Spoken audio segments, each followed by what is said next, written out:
Hi all, we're kayaking again, this time with a drone. You'll see a seagull, lighthouses, wheels and a splash. It all begins in Keyhaven, which it very often does for us being close to home, and this is Captain Chris and Duncan, who featured in many of our other videos, which if you haven't seen before, you really should. We're heading now across the Solent, so you can see Hurst Castle and the Needles in the distance, and we're heading for Yarmouth. And the idea in Yarmouth is to head up the river right to the furthest reach, so we're leaving just close to the high slack tide, though we still here get a little bit of tidal sploosh. The conditions were calm, temperature was about 6 degrees, hence the dry suit. This was February, which in the UK is definitely dry suit season. We're soon in Yarmouth, it's about a 40-minute crossing with these conditions, and we head on up the river. So initially just getting through the marina, which is just another boring marina, lots of boats, past those, not interesting.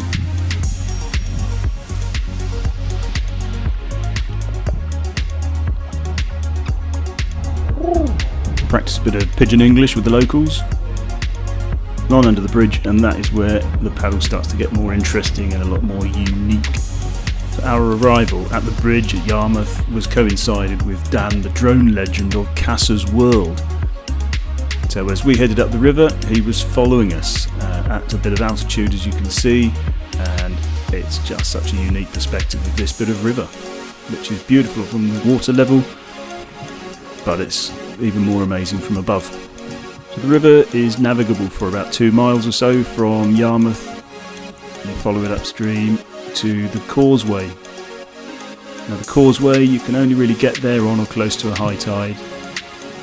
Short of a high tide you may be quite well short of this point, and it will be difficult to get out. Here we had a quick rendezvous with Dan the drone legend. Talk a bit of nonsense, and from here the boats went onto wheels and we trundled along the old footpath, which is a bit of a recycled railway line.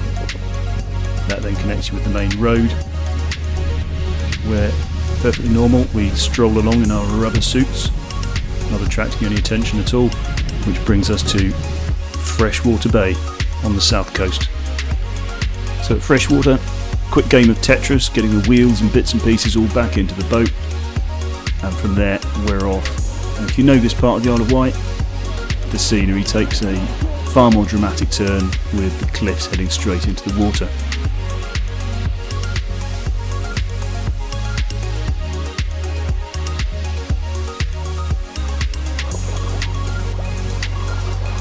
So off we go, this time Dan in hot pursuit with his air support.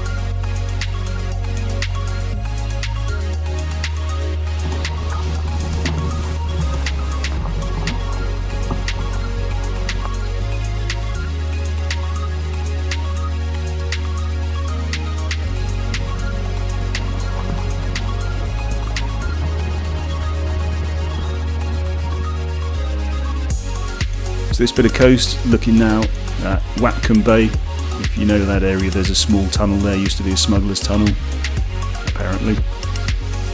Loads of cliffs, really dramatic. Obviously it's a 2-3 mile stretch of coast where there's no access to get out of the boat, so it's quite exposed. If you don't know what you're doing, it's probably not the best place to go and find out. But if you do know what you're doing, it's really spectacular and well worth a look. This is looking now right along the south coast.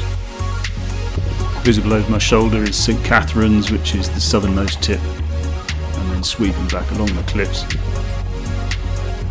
The tallest point being Tennyson, and then not far around that corner is the Needles, the westernmost tip.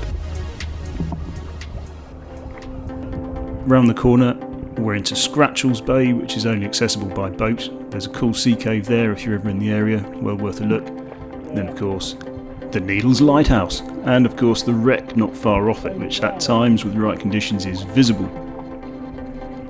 Now it's always a spectacular place to be, but really do be careful here with the conditions. It can change very quickly. The tides are quite strong and you don't need much weather to make it a really lively place, but it's well worth it.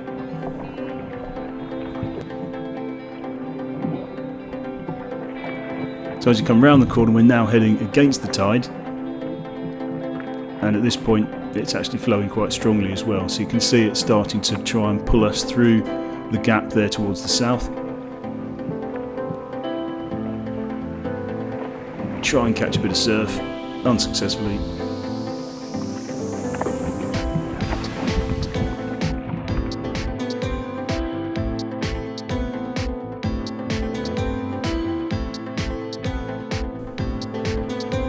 So again, you can really see the tide pulling off there towards the left.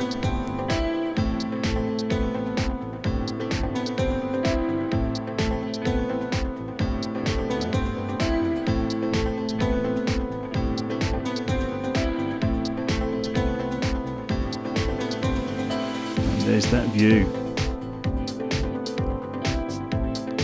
Little jitter, but it's well worth keeping that footage.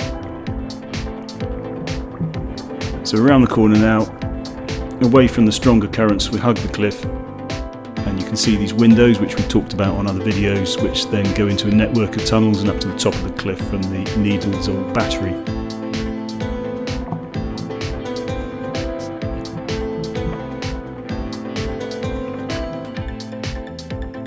So now it's just a case of following the cliff, getting into Alum Bay, and behind me there is the bottom end of the chairlift, which being out of season, it's not operational.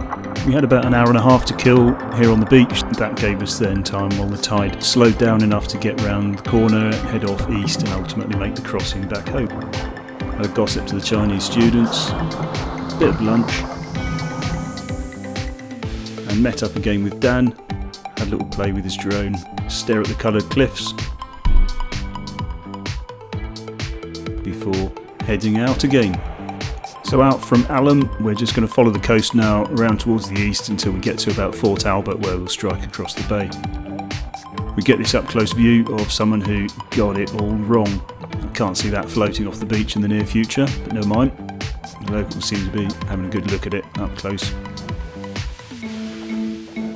This is now Totlands with the pier newly renovated, if you care, and there's a bit of a restaurant I believe on the end.